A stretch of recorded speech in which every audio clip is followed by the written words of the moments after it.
Bien, vamos a continuar. Comenzamos con la presentación de dos experiencias relacionadas con la persona competente.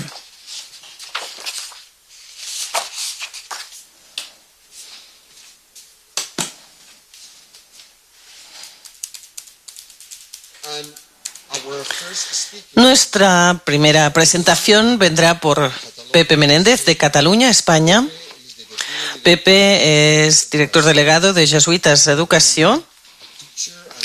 Ha sido profesor y coordinador en San Ignacio y principal también, o director de la Escuela Juan 23 en Barcelona. Su énfasis lo es en la implementación con éxito de los proyectos TIC, de eso hablará más adelante, y también el establecimiento de relaciones de trabajo cercanas entre agentes sociales para elevar los estándares humanos y académicos. También es un promotor de programas especiales para trabajar y permitir que los alumnos con discapacidades puedan participar en contextos educativos regulares y el desarrollo también de la Asociación de Escuelas Europeas. Pepe nos presenta el ejemplo de Jesuitas Educació en Barcelona, Cataluña, en un proyecto de transformación profunda de la educación. Bienvenido, Pepe, muchas gracias por ayudarnos con esto. Nuestra presentación tiene una especial característica. No es la presentación o la experiencia de un colegio, sino de una red de colegios. Yo creo que aquí introducimos un elemento diferencial de lo que podría ser también la manera de actuar en el siglo XXI. No una escuela sola, sino una red de colegios. Nosotros establecimos, aproximadamente hace unos 4 o 5 años, empezamos a trabajar en la idea de no tanto de dibujar un plan estratégico en el que consideramos que se va a desarrollar de una manera de un crecimiento estable, sino concretar cuál era la ilusión del cambio profundo que nosotros estamos soñando para la educación, que creemos que es necesario para responder al siglo XXI. ¿Cómo lo hicimos? Vinculado a lo que estábamos haciendo. No para seguir haciendo lo mismo, sino para precisamente la línea que decía también antes Montserrat del Pozo, aprovechar todo el pasado, aprovechar todo aquello de bueno que íbamos trabajando, ¿no? Pero marcando la ilusión de dónde queremos estar en el 2020. Yo creo que, antes de cualquier pregunta, el 2020 es una excusa, es obvio. ¿Dónde estaremos en el 2020? Soñando dónde queremos estar en el 2040. Es obvio, si no habríamos fracasado, si en el 2020 estamos ya satisfechos, ¿no? Y con 3 características esenciales, ¿no? Creatividad, ayer salía mucho también en uno de los grupos y hoy también lo recogíamos, visión y futuro. El mundo está cambiando profundamente. En una imagen que a nosotros nos podría ser muy útil, para nosotros esto es algo sorprendente. Jamás pensábamos, alguno decía, soñaría que tendríamos 2 papas. Pero atención, podemos llegar a los 3, depende del tiempo que vivan. La educación también está cambiando. La educación también está cambiando roles, está cambiando y está dando esperanza a muchísimas personas. Me gustó mucho una intervención ayer de una persona que hablaba de lo que significa para la mujer la apuesta por la educación, el ejemplo de Malala. El mundo está cambiando. Para muchos de nuestros alumnos es estratégico. ¿Qué es Jesuitas Educació? Esto es un mapa de la ciudad de Barcelona. Nosotros tenemos una ventaja. Solo en la ciudad de Barcelona hay 6 colegios. El 7º, que lo ven ahí un poquito apartado, es en la ciudad de Hospitalet, donde yo fui director. Con el metro estamos hablando de una distancia de media hora, 30 minutos entre los colegios. 7 colegios en un espacio muy limitado. 7 colegios de diferentes niveles socioeconómicos. El 8º está a 175 kilómetros. Estamos hablando de un pequeño laboratorio, de un mini sistema educativo. Esa es la apuesta que en un momento determinado el provincial de Cataluña señala como horizonte. Convertirnos en una sola institución jesuita. Convertir los 8 colegios en una sola institución jesuita que trabaje en red, ¿no? Para nosotros las fotografías que van a ver ahora son fotografías reales de los espacios de los colegios que este año hemos comenzado una experiencia concreta. Para nosotros esto es una experiencia de cambio profundo para el siglo XXI, pero por fidelidad a la misión educativa de la compañía. No es el resultado de una crisis de resultados en los colegios. No es el resultado de que haya bajado la matrícula. No es el resultado de que económicamente estemos en crisis. Es el resultado de una ilusión. Es el resultado de querer conseguir el futuro.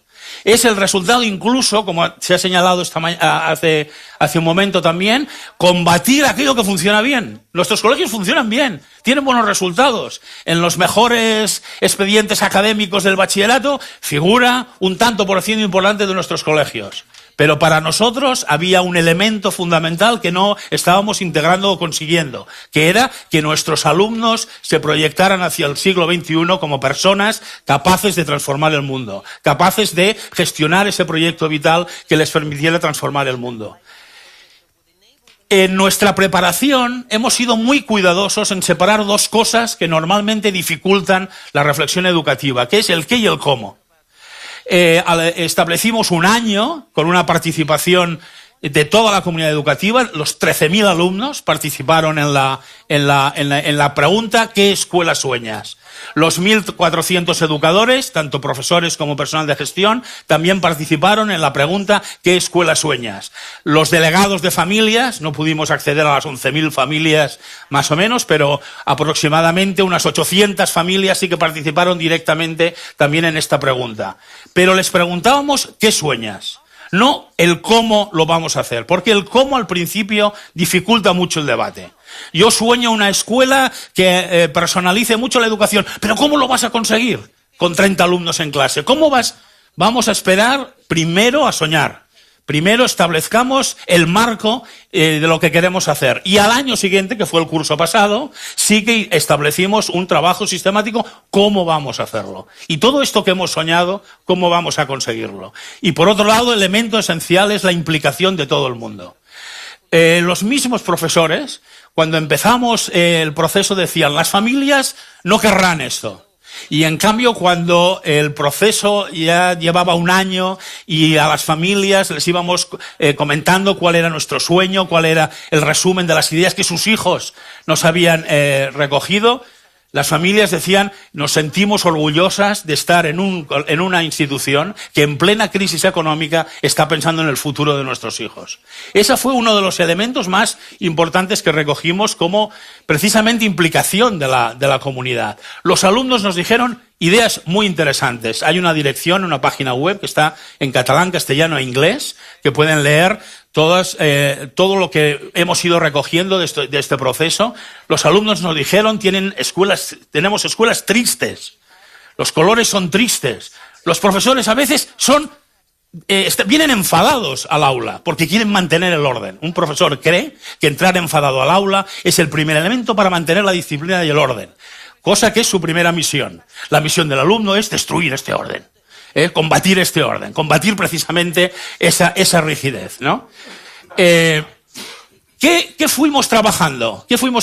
Pero pensemos que estamos ya al cuarto año de proceso, y en el primero de mayor profundidad al entrar en el cómo. Un nuevo modelo pedagógico, basado en un diagnóstico previo que habíamos compartido y en el análisis de lo que significa enseñar y aprender en el siglo XXI. Es muy coincidente, el Colegio Montserrat fue uno de los que fuimos a visitar y quisimos conocer en profundidad para también pensar en el cambio que queríamos. Cambios profundos, cambios sistémicos. Esta sería una palabra también clave, ¿no? No cambiar. Ya veníamos de una experiencia, sobre todo con temas tecnológicos, con algunos trabajo por proyectos, de que pequeños cambios no nos llevaban a nada. O nos llevaban incluso a un cierto estrés y cansancio del profesorado, a una cierta imposibilidad de sostenibilidad de la innovación. El cambio había de ser sistémico, cambios profundos en la metodología, en la organización, en los espacios, en el currículum, gran experiencia. Poner a profesores a trabajar en la selección curricular. lo hemos llamado coloquialmente en la poda curricular, pero rigurosamente diríamos en la selección del currículum. ¿Qué es lo que hay? Gran proceso, gran experiencia, porque los profesores mismos viven una especie de duelo interno. He de seleccionar, he de escoger, he de romper una creencia. Cuando yo hablo, el alumno aprende. Esa es una de las mochilas que en el sector de educación más tenemos, ¿no? Aquellos profesores, tengo que acabar todo el programa porque creo que cuando yo hablo, el alumno ha aprendido. Y es, yo creo, una de las mochilas más erróneas que podemos arrastrar, ¿no? Los instrumentos, la metodología de trabajo por proyectos, las inteligencias múltiples, las aplicaciones, son instrumentos de nuestra ilusión, de nuestro sueño, de nuestra misión, que es que el alumno aprenda. Son instrumentos. En este sentido, no estamos adorando una metodología, ni siquiera nos estamos casando con una metodología, sino estamos utilizando la metodología para el objetivo final, que es que el alumno adquiera unas competencias, el alumno sea capaz de conducir su propia vida, sea capaz de afrontar un mundo. Nosotros lo estamos viviendo aquí en España de una manera muy intensa, alumnos muy bien preparados, que luego no tienen trabajo de aquello y tienen que ir al extranjero, tienen que buscarse la vida, alumnos con muy baja cualificación, que son los que se han quedado aquí. También para nosotros esto resulta un drama social muy importante, ¿no? Una nueva dinámica de evangelización, no una nueva evangelización, sino una nueva manera de entender el proceso de evangelización de los alumnos. No estamos cuestionando conceptos, estamos cuestionando el cómo los alumnos podemos invitarles a comprender, a de alguna manera dejarse atrapar por la figura referencial de Jesús, por lo que significa de esperanza, por lo que significa también de cuestionamiento precisamente de la propia vida y del origen injusto de las estructuras sociales.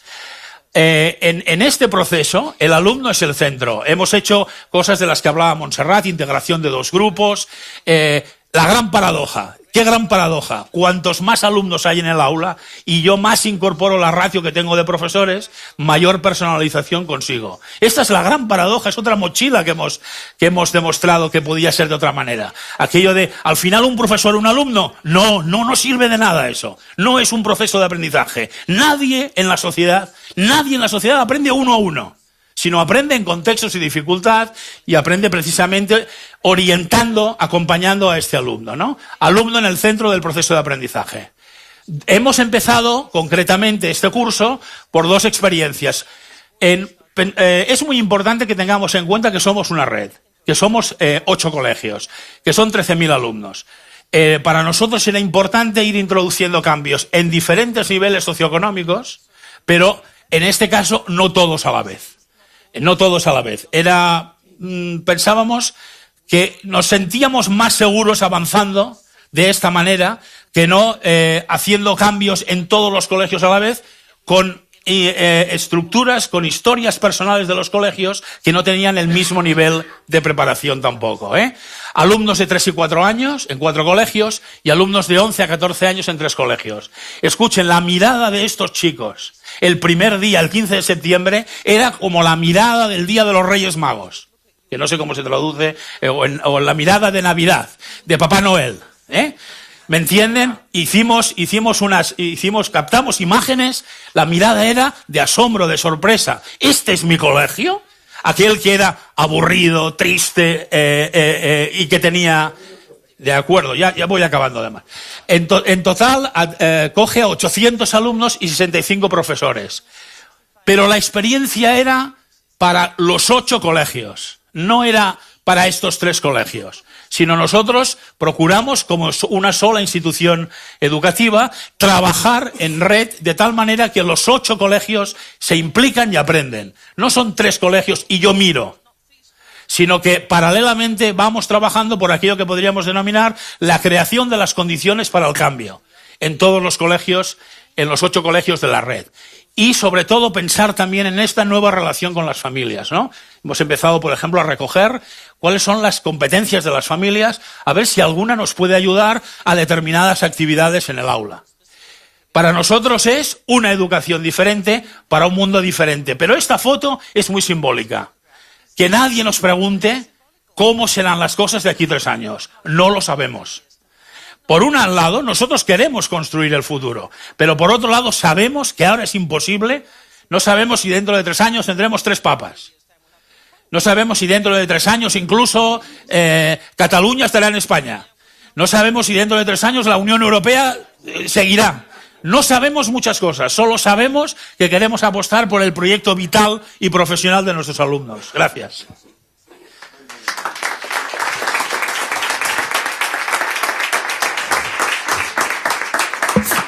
Thank you, Pepe. And now, Muchas gracias, Pepe. Ahora voy a presentar a Rosario Martínez. Rosario viene de Guatemala y es la coordinadora pastoral del Liceo Javier. Tenemos 2 colegios en la ciudad de Guatemala. He tenido la oportunidad de visitarlos recientemente y ella trabaja allá y también en la Universidad de la Ciudad de Guatemala, la Universidad de Mandiva, y es una miembro también del Consejo Apostólico de la Compañía de Jesús en Guatemala. Ha trabajado durante muchos años en la formación cristiana, en diferentes escuelas en Guatemala, y realmente aporta muchísima experiencia en torno a lo que es la formación cristiana y la importancia que tiene para nosotros esta formación cristiana, y también ha participado en un libro sobre la educación jesuita para el siglo XXI, y la tenemos con nosotros para que nos ayude compartiendo otro proyecto con nosotros. Gracias, Rosario, encantados de tenerte con nosotros. Por favor, tienes la palabra.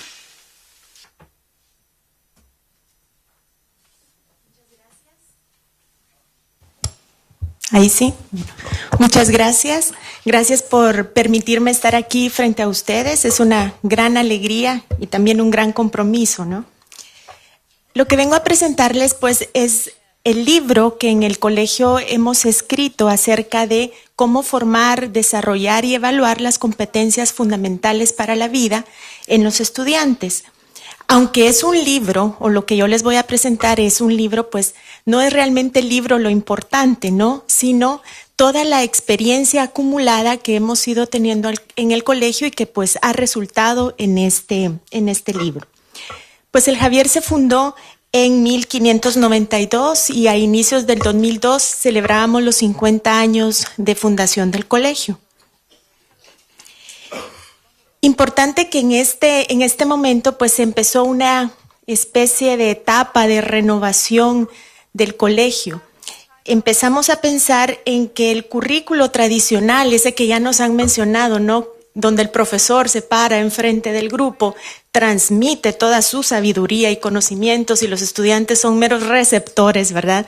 La educación bancaria que ya nos hablaba Pablo Freire, pues ese tipo de educación ya no nos estaba viniendo bien en el colegio. Sentíamos ya lo que Pepe decía, esos alumnos aburridos, aulas grises, y que también no se adaptaba a lo que la Compañía de Jesús nos estaba pidiendo y exigiendo desde un paradigma educativo en donde se pretende que el alumno reflexione, sea consciente, haga metacognición.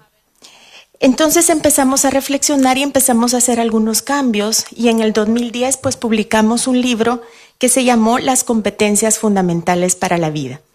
Ese libro empezó a hacerse operativo en la clase, pero tenía muchas deficiencias, pues cometimos muchos errores en ese momento. Uno de ellos es que carecíamos de cierta fundamentación teórica para que los profesores pudieran formarse bien. ¿Qué es eso de competencias? ¿Cómo se evalúan? ¿Cómo se forman? ¿Cómo hago un plan de clase para desarrollar esas competencias en el aula?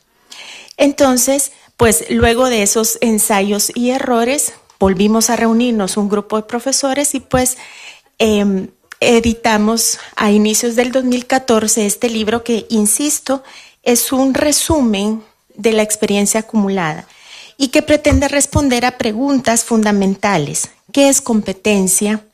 ¿Cuáles se consideran fundamentales? ¿Cómo se definen? qué valores deben ser integrados en la formación de competencias si estamos en un colegio de la Compañía de Jesús, qué cambios hay que hacer en las metodologías, las planificaciones, la evaluación para el desarrollo de estas competencias. El primer capítulo entonces del libro pretende ir respondiendo a todas esas preguntas. ¿Qué son competencias fundamentales para la vida? Y pues intentamos o nos aventuramos a dar una definición basado sobre todo en el proyecto, en el informe de Lors, en donde fundamenta los 4 pilares para la educación del siglo XXI. Decíamos que las competencias, o decimos más bien, es un sistema denso, complejo, integrado y dinámico de saberes de 3 tipos. Pues los saberes conceptuales, que es el saber conocer, saberes procedimentales, que es el saber hacer, saber ser y convivir, que son los saberes actitudinales que están evidentemente iluminados por los valores. Estos saberes son los que un ser humano, al ser competente, ha conseguido desarrollar a ciertos niveles de calidad. Para nosotros esto quiere decir que las competencias no es cuestión de todo o nada, o sea, o se es o no se es competente, de eso no se trata. Las competencias es de desarrollo, es de niveles de dominio. Entonces, decíamos que hacen apto al estudiante, a la persona, a resolver problemas. Esto es la base de las competencias. ¿Para qué se forman los estudiantes en competencias? Para resolver problemas contextualizados. Y hacen al sujeto capaz de realizarse como ser humano, como ciudadano y como trabajador profesional. Es por eso que quiero reforzar la idea de la madre, que me pareció muy buena y que nosotros lo hemos pensado también, es que el ser competente dentro de una institución, al menos yo lo pienso de la Compañía de Jesús, implicaría ser entonces consciente, compasivo y comprometido. Los capítulos que vienen, pues el capítulo 2 es el que les voy a explicar un poquito más ampliamente, aunque no tanto para no pasarme el tiempo. Es el más extenso. Este capítulo ocupa buena parte del libro y en él nombramos aquellas 16 competencias que creemos que toda persona debiera desarrollar para llevar una vida plena, ¿no? Y pues empezamos definiendo la competencia, haciendo una explicación amplia de ella. Luego, este es un solo ejemplo. Ahí lo tienen, creo yo, en sus papeles. Se describe la competencia, se define, hay una definición muy concreta, o sea, para que el profesor no pueda perderse, ¿verdad? ¿Qué quiere decir cuando está desarrollando dicha competencia en los estudiantes? Luego a cada competencia le hemos dividido en dimensiones, como para clarificar qué significa ir desarrollando las competencias, y luego hemos definido para cada una de esas dimensiones indicadores de logro. Esos indicadores pues están en 3 etapas, siguiendo las etapas evolutivas de Piaget, el preoperatorio, las operaciones concretas y las operaciones formales. Entonces hay un banco de indicadores en donde el profesor puede asirse para poder realizar su plan y obviamente modificarlo, no es algo estático. El capítulo 3 se describe un selecto grupo de valores. Esos valores nosotros nos hemos inspirado en el proyecto educativo común para América Latina, donde definían también los valores que se pretenden desarrollar para América Latina, y pues hemos puesto este decálogo de valores que sigue esta misma estructura. Se explica el valor, se define el valor, o sea, ¿qué entendemos en el Liceo Javier por solidaridad, ¿no? Que será entendida en otros lados de alguna otra manera. Y también definimos ciertas dimensiones y de ahí ciertos indicadores donde vamos viendo que el estudiante va desarrollando, va formándose en ese valor. En el capítulo 4 presentamos perfiles escolares. Esos perfiles dicen cómo tiene que ser el estudiante que sale de preprimaria, de secundaria y de bachillerato. Y en esos perfiles se integran las competencias y estos valores. El capítulo 5, estas son fotos de nuestros chicos. En el capítulo 5 se describe una metodología, es decir, el cómo nosotros desarrollamos las competencias en el aula. Por supuesto, aquí rompemos los paradigmas que ya se han dicho del profesor tradicional, de la clase magistral, de aquel que está solo llevando un libro. También tenemos ya muy pocos libros, pero todavía los tenemos, hermano. No nos animamos todavía a deshacernos de eso, ¿no? Bueno, pero esta metodología le hemos llamado el periodo doble. No le encontramos todavía un mejor nombre. Pero ¿por qué periodo doble? Antes teníamos periodos de 40 minutos, ¿no? Matemática, 40 minutos, ciencias, etcétera. Ahora, pues el periodo doble, solo el nombre ya lo dice, son de 80 minutos. O sea, es un periodo amplio de aprendizaje en donde el estudiante puede desarrollarse mejor. Esta metodología está inspirada por el paradigma pedagógico ignaciano, entendiendo el paradigma no como una serie de pasos, una cosa detrás de otra, y entendiendo el paradigma también no como metodología, sino más bien como inspiración, como un norte, como algo que nos ayuda a ir orientando cualquier tarea educativa. Entonces, en esta inspiración del paradigma se inicia.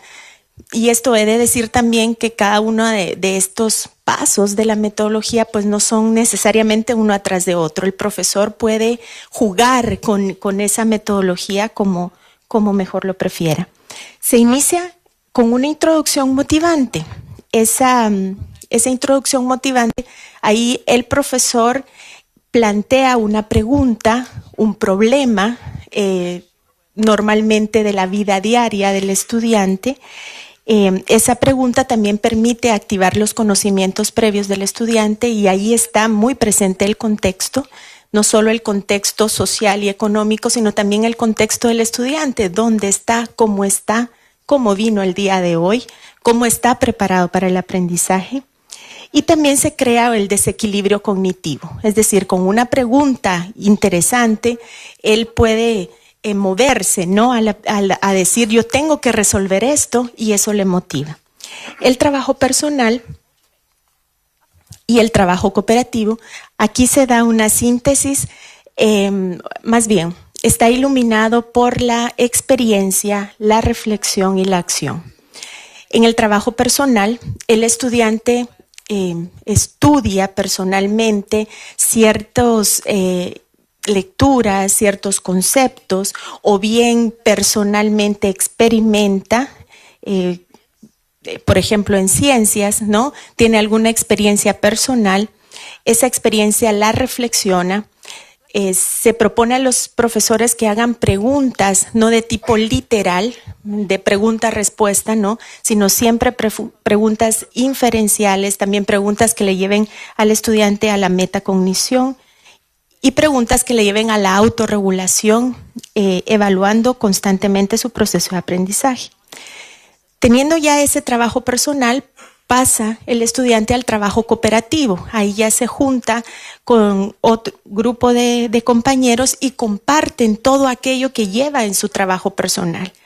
Hace planteamientos, resuelve sus dudas, las clarifica y se da la construcción conjunta del conocimiento. Se termina con una puesta en común. Esa puesta en común es donde el profesor pues ayuda a los estudiantes a que reflexionen sobre lo que han aprendido, resuelvan sus dudas, presentan resultados de aprendizaje, a dónde les ha conducido ese aprendizaje, y es también una evaluación. Aquí se hace una evaluación del aprendizaje, pero por supuesto que la evaluación no solo es al final, ¿verdad? Sino la evaluación es algo que se mantiene durante todo el proceso, como una evaluación formativa donde el profesor no está sentado durante el trabajo personal ni el cooperativo, va pasando por cada una de las personas y de los grupos, va evaluando, corrigiendo errores a tiempo y no esperar al final para decir lo hiciste mal, ¿no? Sino durante el proceso va corrigiendo esos errores. Y pues el capítulo 6 y 7, ya voy a terminar muy rápido, presenta reflexiones y un modelo de lo que deben ser las secuencias didácticas. Pues en estos capítulos el profesor tiene un ejemplo de cómo integrar las competencias a su plan de aprendizaje. Por tanto, creemos la tarea fundamental del profesor en este cambio ha sido, su papel principal es en la planificación. O sea, para llegar al aula tiene que tener una planificación muy bien estructurada para proponerle al estudiante lo que va a desarrollar. El protagonista en el aula es el estudiante, no el profesor. El profesor pasa a ser acompañante, ¿no? Su protagonismo ha tenido que ser, insisto, en la planificación. Y el capítulo 7 pues tiene algunos modelos de evaluación por competencias. De nada serviría que hagamos unas excelentes secuencias didácticas, un maravilloso currículo, si terminamos evaluando de la manera tradicional. Eso significaría como votar todo, ¿verdad? Dime cómo me evalúas y te diré cómo aprendo. Entonces, la evaluación es un punto crucial en el proceso de aprendizaje y enseñanza. Hemos tenido pues muchas dificultades, ya para terminar. Una de las mayores es la resistencia de los profesores al cambio, ¿verdad? El decir, ahora ya no tengo el sartén en la mano, no soy yo, sino son ellos. Y los chicos plantean a lo largo de todo el proceso muchas dudas y ellos son los que a veces van adelante de los profesores, entonces crea cierta inseguridad en el equipo. Por eso insisto, y creo que lo han hecho también quienes me han precedido, en la formación de los profesores ha sido fundamental. No una formación solo antes de empezar, sino una formación continua y permanente. Le llamamos la actualización permanente. Durante todo el año, los profesores reflexionan sobre eso, hacen planificaciones conjuntas, aprendemos de los éxitos, pero también aprendemos de los fracasos, compartimos aquellos errores que hemos tenido en el aula. Dice, mira, no pruebes eso porque a mí no me funcionó, me fue muy mal. O prueba esto, que esto me ha ido muy bien. Y a veces funciona con un grupo y con otro no, ¿verdad? Entonces se necesita un profesor flexible, dispuesto, con liderazgo y para nuestras instituciones, creo yo, con una clara identidad ignaciana. Muchas gracias.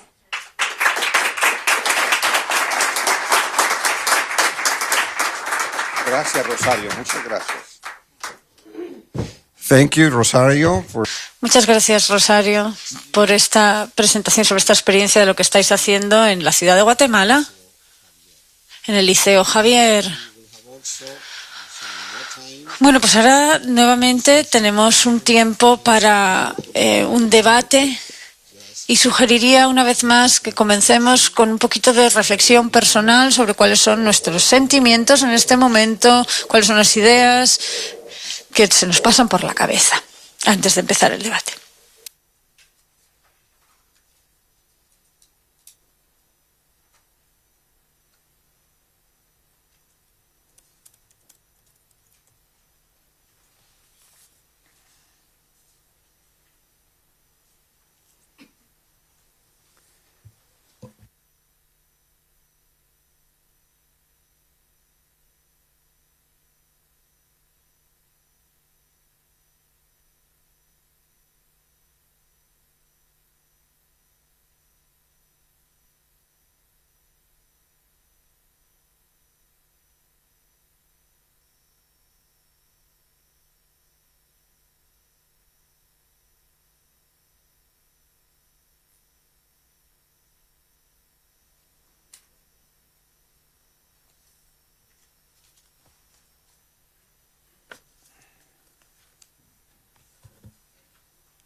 During the past open discussions we have Durante los anteriores debates hemos tenido participación de España, Argentina, India, Paraguay, Irlanda, y voy a invitaros a todos a hacer lo que hicimos al principio, que es primero compartir con el vecino o la vecina un poco sobre cómo os sentís y lo que se os pasa por la cabeza. Eso sería muy útil antes de abrir el debate. Así que 2 o 3 minutos para debatir con el vecino.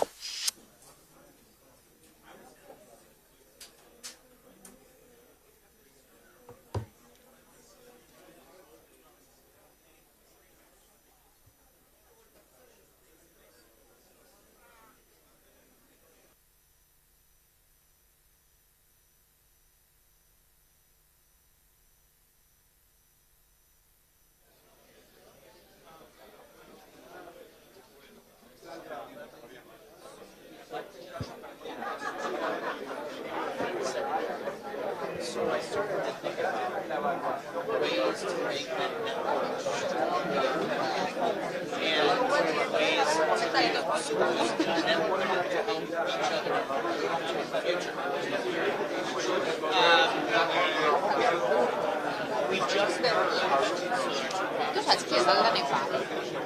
El de Nepal.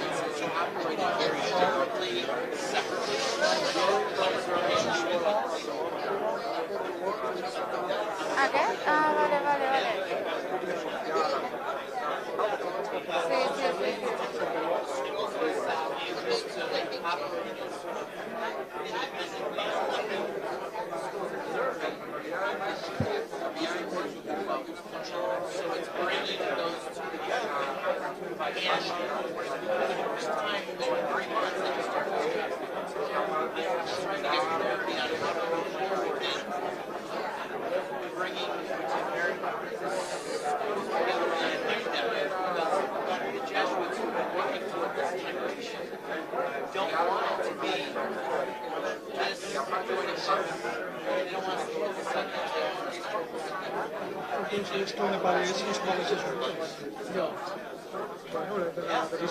Sí, clar.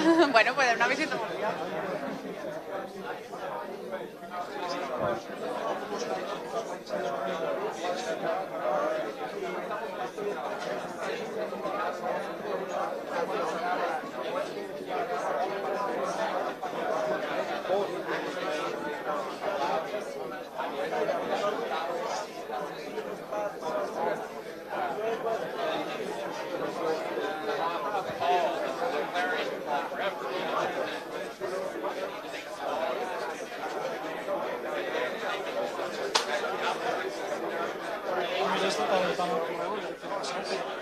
Bueno, ara anava a mirar perquè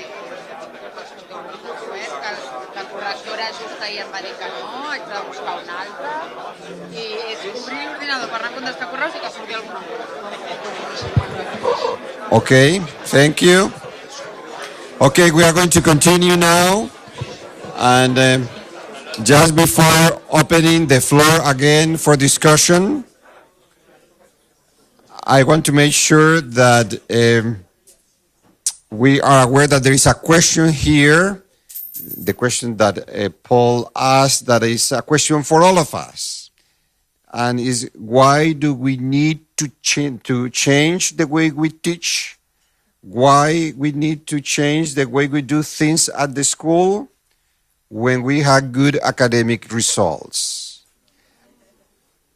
That is an important question for many Jesuit schools, because they do have good academic results.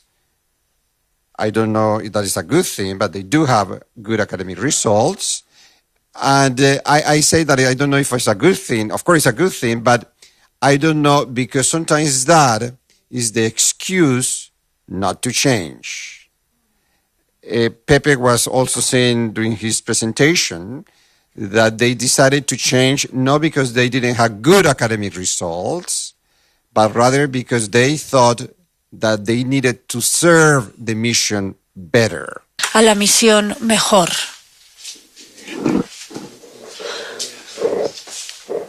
Y desde luego son cuestiones que son muy importantes y he tenido la oportunidad de visitar muchos colegios donde hacen todo muy bien, tienen muy buenas respuestas sobre los qués, pero el cómo a veces no está tan claro.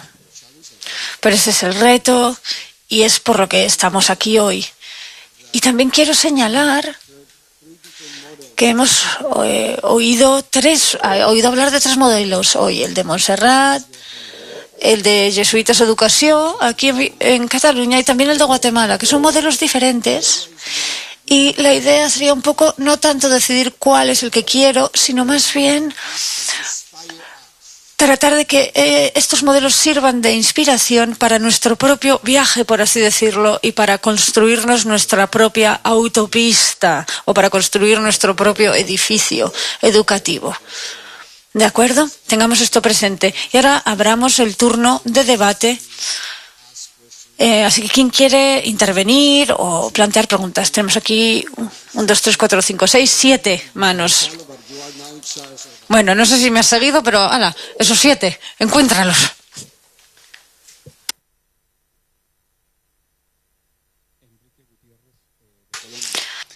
Primero, agradecer tanto a José como a Rosario la presentación de sus experiencias.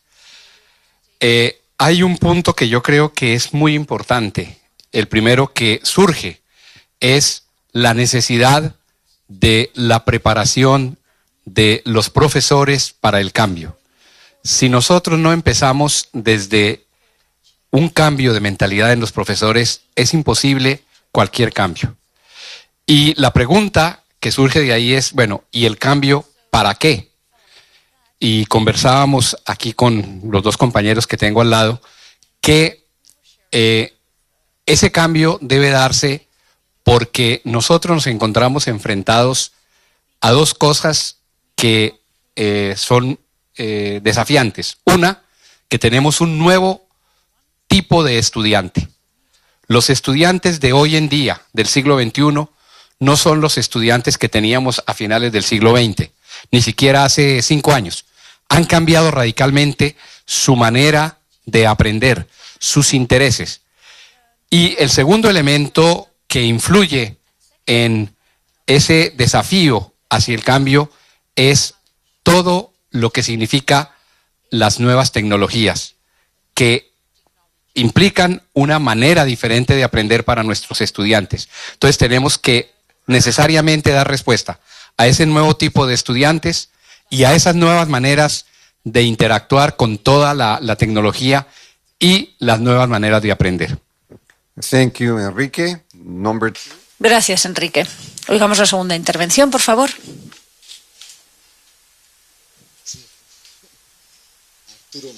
De Bolivia, jesuita.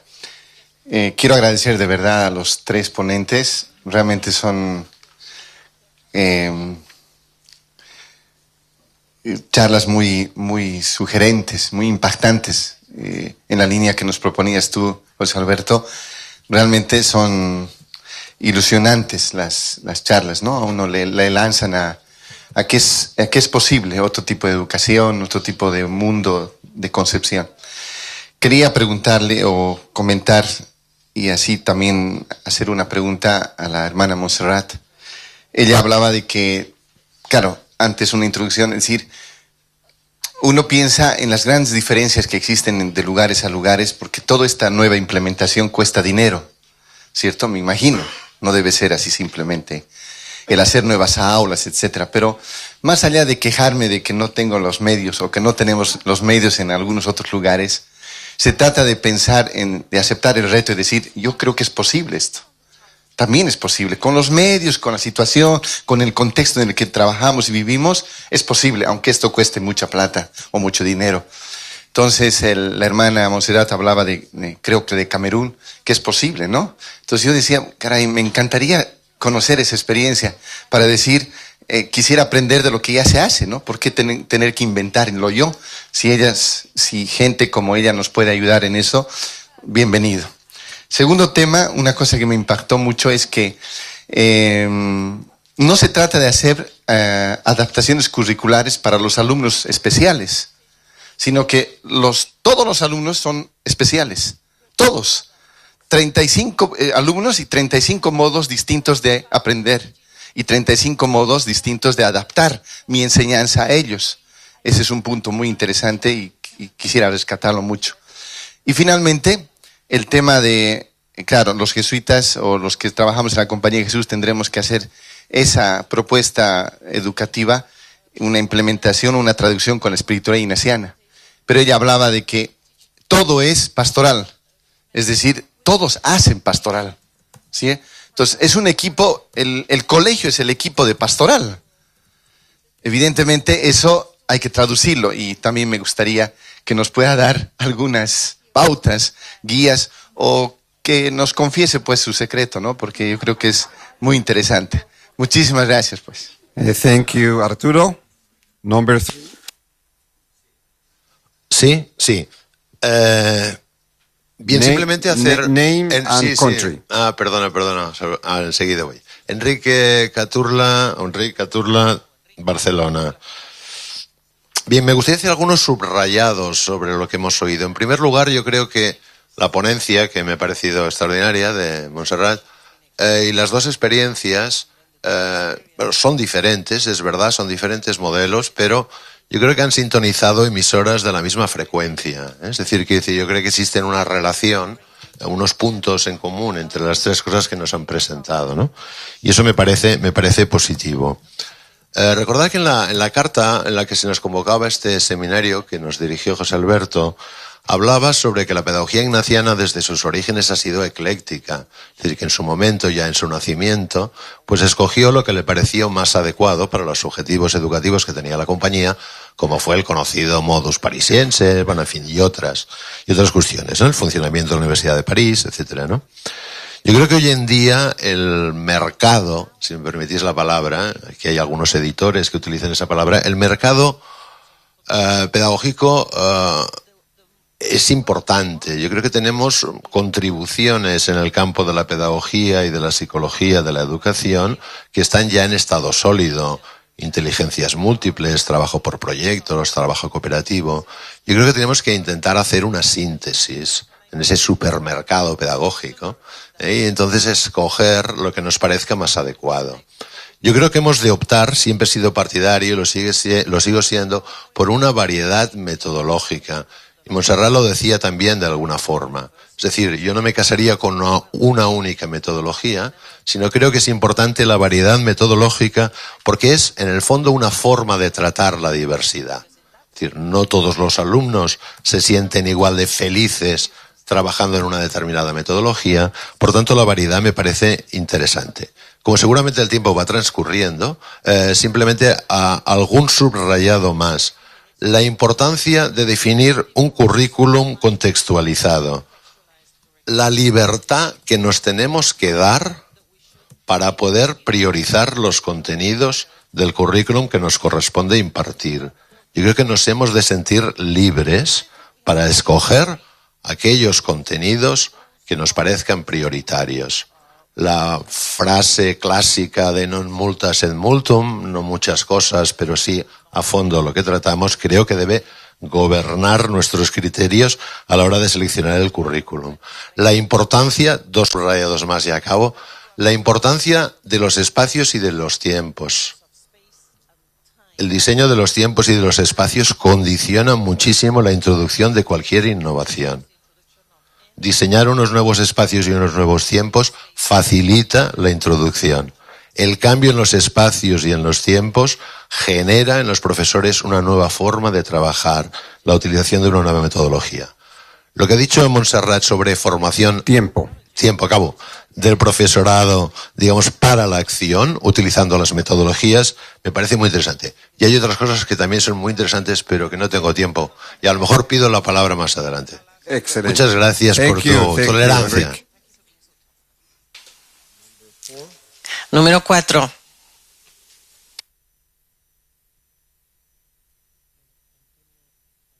Del Colegio del Recuerdo de Madrid, que lo que iba a decir era, ayer el centro era de ser conscientes la cuestión de la identidad ignaciana, hemos pasado a ser competentes porque vemos que para el futuro la persona que sale del mundo del siglo XXI va a ser una persona distinta. Entonces tengo dos problemas. Uno, los tres ejemplos pues hablan de autonomía curricular, lo decía Enrique Aturla, la libertad para poder elegir. Sin embargo, tenemos una educación al servicio de los estados y por tanto es un problema político. ¿Cómo llevar a cabo esta autonomía de centros cuando a veces la legislación es difícil y la ratio en el siglo XVI, XVII y XVIII lo que tenía era un campo abierto? Y lo segundo, la cuestión de personas competentes que puedan tener una mayor motivación para el estudio, para el trabajo. Bueno, cómo crecer y cómo hacer una bolsa como de métodos de motivación para el estudio, ¿no? Thank you, Antonio. Number 5. Gracias. Número 5. Facultad de Teología. La intervención es un poco al marco teórico. He echado en falta, y primero que nada, gracias por vuestras presentaciones, he echado en falta un concepto de competencia que creo que es pertinente. Lo hablaba con la hermana Montserrat ayer. Cuando en la contemplación de la encarnación, para los que conocéis los ejercicios espirituales, Dios mira la superficie de la tierra, decide encarnarse y llevar a cabo la redención.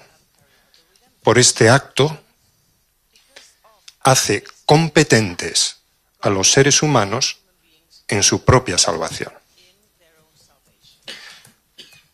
¿Quién y cuándo decidió que los africanos americanos eran competentes en su formación moral? ¿Quién decidió y cuándo que las mujeres eran competentes para elegir a sus representantes políticos? ¿Quién y cuándo dijo en la Iglesia que los laicos eran competentes para llevar la Iglesia? Competencia en este sentido es lo que Ignacio, el Manresa, no encuentra. Es decir, personas espirituales.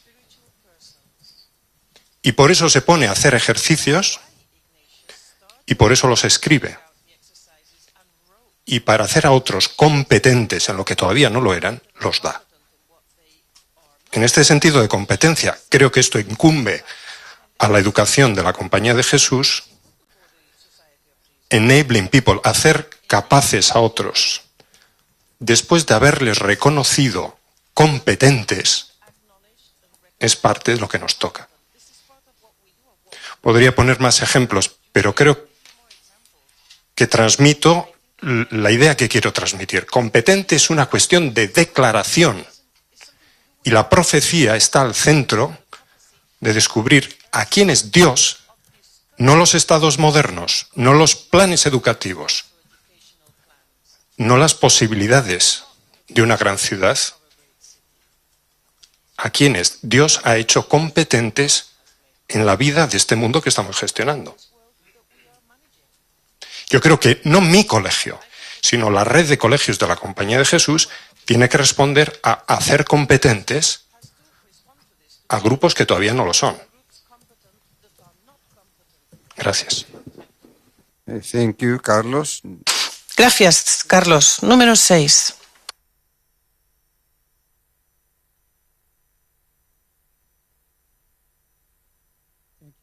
Gracias, James de Estados Unidos.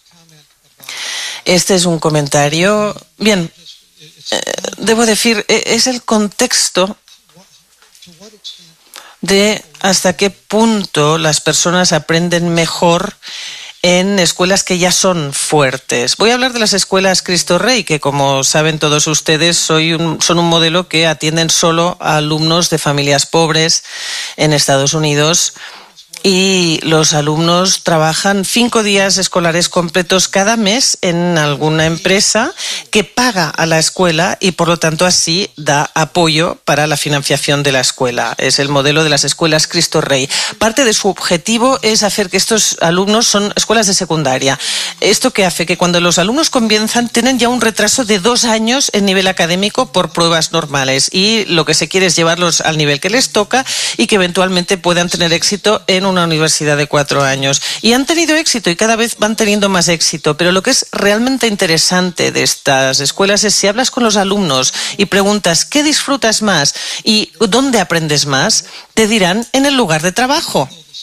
Aunque las escuelas, estos son escuelas nuevas y edificios nuevos, pero incluso en esa situación los alumnos informan o comentan, es decir, la enseñanza es una enseñanza tradicional, orientada por el profesor, muy refinado, sofisticado, algo muy trabajado para que sea muy profesional para estos estudiantes particulares, pero los alumnos siguen diciendo que aprenden más en el lugar de trabajo y eso dice algo del modelo del que hemos oído hablar antes esta mañana, ¿verdad? En cuanto a su validez, quizá, y hace que sea incluso más interesante, al menos para mí, quizá para ustedes también. Gracias. Número 7.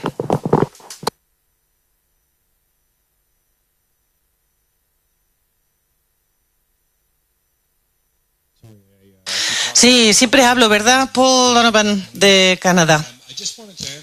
Solo quería responder un poco, o al menos ofrecer una reflexión en cuanto a lo que se ha dicho del por qué hacer esto.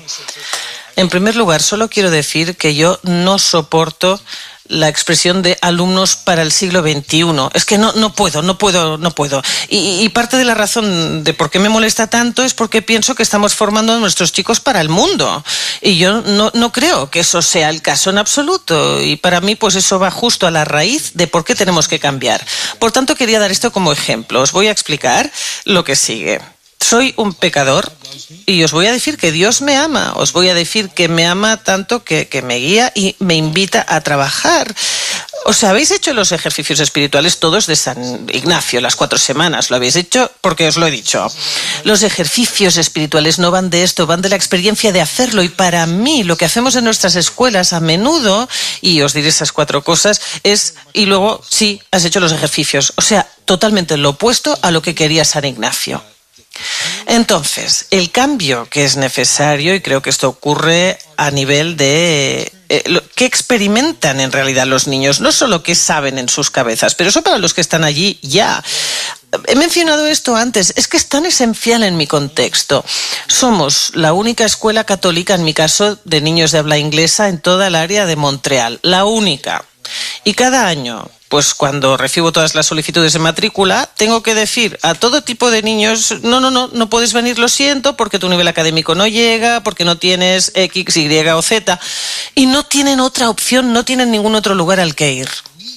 Entonces, si lo que nosotros hacemos o como escuela funciona de un modo similar a lo que estamos escuchando aquí, o va por ahí, entonces creo que esos niños deberían poder tener el tipo de experiencia que ahora solo tienen los más listos, bueno, los que llamamos los más listos. Entonces, de lo que se trata es de formar líderes. Si nosotros definimos los líderes como solo aquellos que son capaces, según el modelo que utilizamos ahora, entonces no creo que estemos logrando lo que se supone que tenemos que hacer como escuelas jesuitas. Y para mí esa es la motivación del cambio. Pero claro, es muy difícil, y difícil comunicarlo a padres y consejos. Hace poco hicimos una reunión, llamamos a todos, padres, alumnos, y todos nos decían, no cambiéis Loyola, no. Pero claro, cuando luego hablas de implementar un cambio y tu grupo te dice, no, todo lo haces bien, no cambies, por favor, pues el cambio se hace muy difícil. Perdón, ya sé que soy un pesado, pero es que lo principal para mí es que tiene que haber un replantearse qué somos, qué hacemos, si vamos a convencer a la gente de que el cambio es necesario. Gracias, Paul. Chris, y luego 1, 2, 3, 4, 5, 6, 7. Chris primero. Gracias, José. Chris Gleason de Australia. Tengo una pregunta, si me permiten, y bueno, un par de comentarios. En Australia tenemos 10 escuelas, 5 escuelas jesuitas propias y 5 que denominamos sofias jesuitas, que pues siguen la tradición y el modelo ignacianos. La cuestión es, ¿cómo sé que tengo una red? ¿Y cuáles son los criterios para definir una red de escuelas? ¿Y es eso suficiente? ¿O tenemos que ir más hacia una comunidad educativa? ¿O quizá una familia educativa? Pues esa pregunta es la que tengo. Y luego un comentario tiene que ver con espiritualidad. Esta mañana he pensado, mientras escuchaba la maravillosa presentación de la Madre Montserrat, que esto tiene que ver con el acompañar y esa imagen del profesor también como ejercitante. Es un comentario. Y otro comentario que tengo es que creo que las traductoras están haciendo un trabajo fantástico. Gracias de parte de la intérprete. Número 2. Sí, Ann Tasey de Boston. Solo quiero comentar algo. Es el comentario de Carlos que me ha hecho pensar y ver pues a Ignacio, ¿no? En su convalecencia. Ahí creo yo que hay una lección en cuanto a lo que estamos hablando de competencia. Es decir, su inclinación en la convalecencia lo que nos está diciendo es que hay que ralentizar y luego leer una introspección, y esa es una disrupción con el método de proceder. ¿Qué hace? Se detiene y vuelve a los textos seminales. Y yo creo que hay una competencia ahí. Nuestro proceso para la educación jesuítica es intencional, porque creo que cuando pensamos en el cambio, hay algo ahí como de una tentación a la velocidad, ¿no? A acelerar. Y por eso me gusta el debate que tenemos. Hay una deliberación, hay que saber ralentizar, bajar el ritmo y analizar cómo va a ser ese proceso. Y si quizá hay algo en cuanto a lo lento, la lentitud de la transformación, que yo creo que no está mal, es una buena manera de proceder. Por tanto, con toda la tecnología, toda la presión, se oyen cosas, pues dentro de 5 años todo va a ser muy diferente. Pues cuidado, queremos ser muy sólidos en los cimientos de nuestra espiritualidad. Y yo miro a San Ignacio y a Ignacio en su periodo de convalecencia como tiempo de desarrollo y construcción de competencia. Y lo que hace es ir a la vida de Jesús, la vida del buen ejemplo. Y eso es lo que ocurre en el aburrimiento. Un nuevo profesor o un alumno en una escuela jesuítica no se aburre al principio. Y creo que eso es significativo, que cuando comentamos y repetimos algo, sea en la plegaria o en la enseñanza, siempre está la tentación de ese aburrimiento. Porque claro, ¿cómo refrescamos y cómo nos refrescamos nosotros mismos como profesores? Pues yo creo que la deliberación, ese reconocimiento de que hay algo en cuanto a los currículos y la transformación que también está en el espíritu de la convalecencia ignaciana. Incluso en su convalecencia podemos ver el proceso de aprendizaje que habla a esa manera en que podemos trabajar en el contexto de escuelas jesuíticas. No digo que estemos enfermos, no, o que el mundo lo esté, no, en absoluto. Pero digo que hay un tiempo de recuperación, de convalecencia, y que la gente, las personas acuden a la escuela para convalecer, para volver a encontrar los cimientos. Y eso incluso nos ocurre a nosotros. Cada año volvemos, ¿no?, al aula, a la clase, siempre.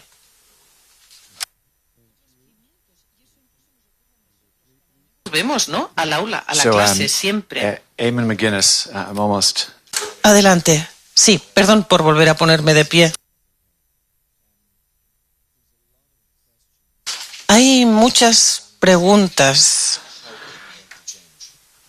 en cuanto a cómo queremos cambiar, cómo podemos operar ese cambio. Me gustaría mencionar una cita de Henry Ford.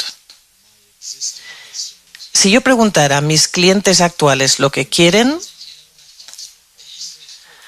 me dirían que quieren un caballo más rápido.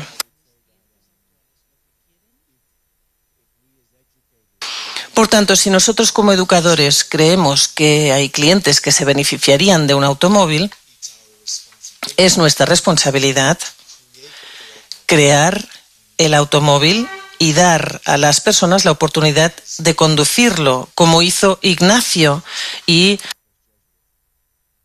fue lo que hicieron los primeros jesuitas. Analizaban y vieron lo mejor de lo que ocurría y crearon un nuevo modelo de educación que quizá fue revolucionario.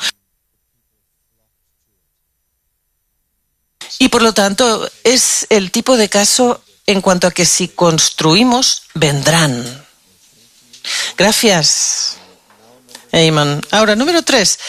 Quiero también que presten atención a un par de cosas. En primer lugar, recuerden que esto es vía streaming, así que las cámaras están en esta dirección y pues seguro que es mejor que no se muevan demasiado cuando hablan para las cámaras y, bueno, mejor dar la cara a la cámara y no la espalda al mundo, ¿entienden? Bueno, número 3.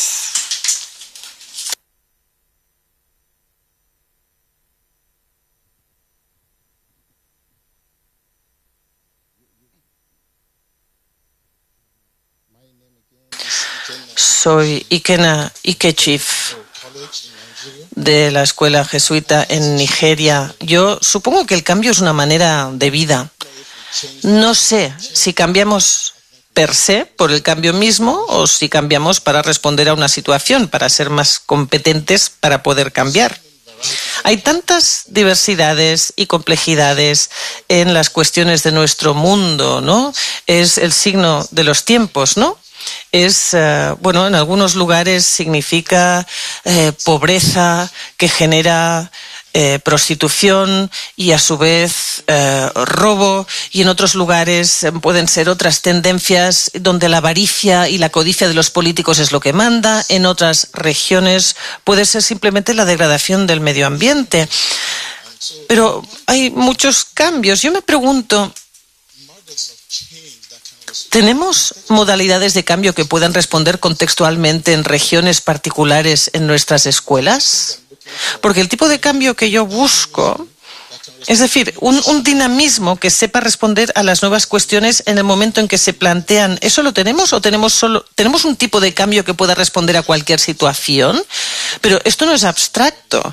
Por ejemplo, lo que está ocurriendo en Guatemala. Veo que enfrentan un tema o temas concretos en esa zona. Pues bien, ¿tengo yo retos parecidos en el lugar donde estoy o tengo retos distintos? Por tanto, ¿qué puedo tomar de la experiencia de Guatemala? Quizá nada, quizá algo, pero ¿cómo puedo responder y aplicarlo a mi región y vivencia concreta? Y lo que estoy pensando es si hay maneras en las que podamos hablar del cambio en relación a los retos concretos y específicos de nuestro mundo local para desarrollar modelos que respondan a cada uno. Gracias. Gracias.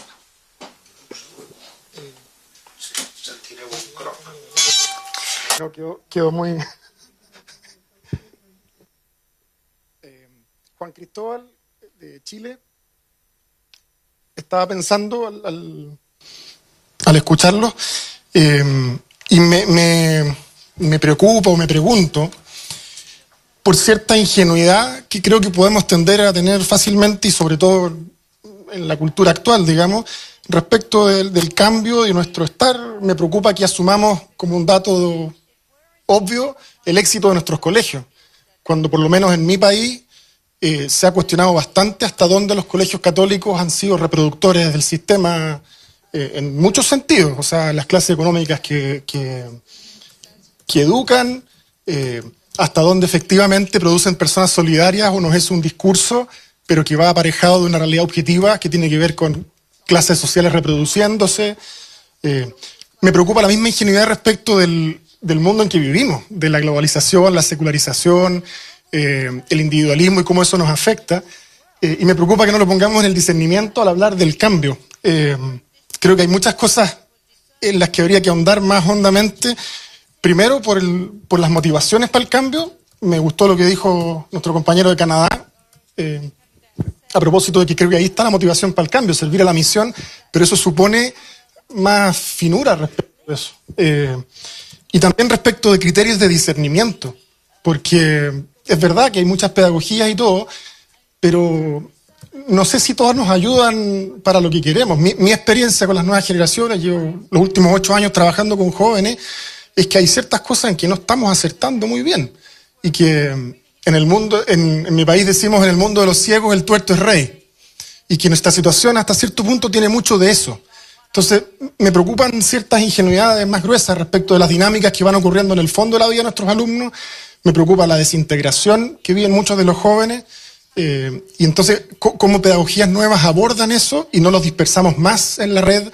Porque así como tenemos jóvenes que tienen nuevas demandas, también tenemos jóvenes con más altos niveles de depresión. Y me parece que nuestra espiritualidad tiene muchas respuestas para ello y no me gustaría que las sacrifiquemos por sumarnos a pedagogías nuevas per se. Thank you. I just want to notice that we only have 5 minutes left.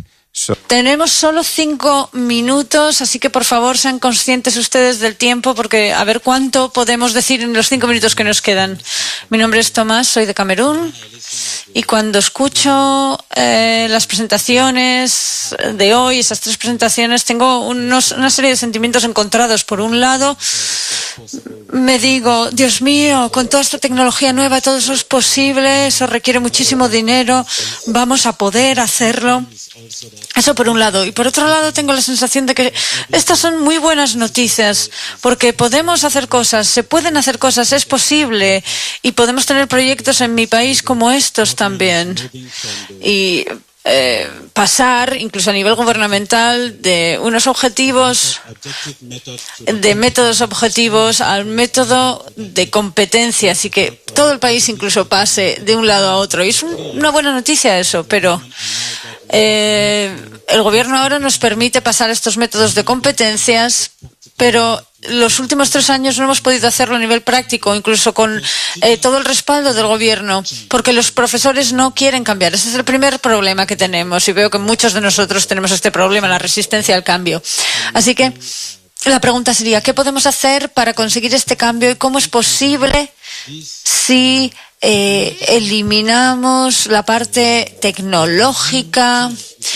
¿Cómo es posible este nuevo cambio? Porque creo que podemos tener escuelas nuevas en edificios viejos también. Igual eso es lo que podemos hacer nosotros. Luego la pregunta sería, si no tomamos en consideración el aspecto de alta tecnología, ¿qué podemos todavía hacer para generar este cambio y que la gente sea igual de competente a la hora de responder a las realidades del mundo en el que viven y el contexto en el que viven igualmente? Muchas gracias. Y creo que tenemos tiempo para una última pregunta o comentario. De Barcelona. Yo les hablaré muy rápidamente de la experiencia que ha hablado Pepe Menéndez, intentando responder a alguna de las preguntas que nos hacemos. Lo primero es que hay que trabajar a fondo y con tranquilidad la necesidad del cambio. Hay que trabajar qué cambio quiero, para qué. Está relacionado con la misión. No podemos lanzarnos a hacer cosas sin trabajar profundamente el cambio. En el equipo directivo, con los educadores, es un proceso largo. A nosotros nos llevó 2 años. Segunda idea, después de estar convencido del cambio, pero hay que trabajarlo, entonces hay que preguntarse qué estrategia de cambio quiero hacer. No es un tema técnico, no se trata de poner pedagogías, no se trata de poner tecnologías, se trata de generar estrategias de cambio cultural, de cambio personal. Esto es lo más importante. Y entonces hay que decidir qué estrategia. Y no hay un modelo, si existiera ya lo habríamos copiado. Hay que generarlo en nuestro contexto. Hay que reflexionar y hay que ver en mi contexto qué estrategia de cambio voy a realizar. No se trata, insisto, de técnicas, es un cambio transformacional en el que la persona excelente, este alumno que queremos formar, está en el centro. Entonces no se trata de llenarlo de más técnicas ni de tecnología, se trata de recuperar la persona como centro. Y 2 apuntes más muy... El primero, hay que levantar una bandera, que es la autonomía de centro. Antonio España preguntaba, ¿qué pasa con las autoridades? Nosotros lo estamos haciendo. Autonomía de centro, proyecto propio, pero hay que creérselo. Muchas veces somos más dependientes de la administración y del currículum oficial de lo que haría falta. Hemos de empoderarnos nosotros mismos, creérnoslo, que podemos hacer un proyecto distinto. Y se puede hacer, se lo aseguro. Después comiendo le preguntan a la madre cómo lo hacen ellas, que no lo ha respondido así, pero comiendo seguro que se lo puede decir. Y el tercero, el dinero es una buena excusa para no moverse y no hacer nada. Todo esto no es caro. No se trata de dinero, se trata de proyecto, de liderazgo, de ilusión. Y si existe, se encuentran los recursos para hacerlo. Thank you, Javier. And I think... Gracias, Javier. Bueno, pues ahora yo creo que tenemos que pasar a la siguiente fase del programa. Ahora, como saben, tenemos un tiempo de reflexión personal. Así que los invitaría a todos, habida cuenta de que están aquí en la Cova de Manresa, los invitaría a que pongan en práctica el examen general del que tanto hablábamos ayer, los 5 pasos que sugería San Ignacio y que podemos utilizar, los ven ahí en pantalla. Utilicémonos para el discernimiento, para ver cómo Dios nos habla a cada uno de nosotros, y la idea sería que en estos 30 minutos podamos ver qué es lo que Dios nos dice a cada uno de nosotros a nivel personal y también tal vez en tanto que grupo. ¿Qué es lo que nos dice Dios hoy? Esa sería la invitación, eso sería lo que les planteo.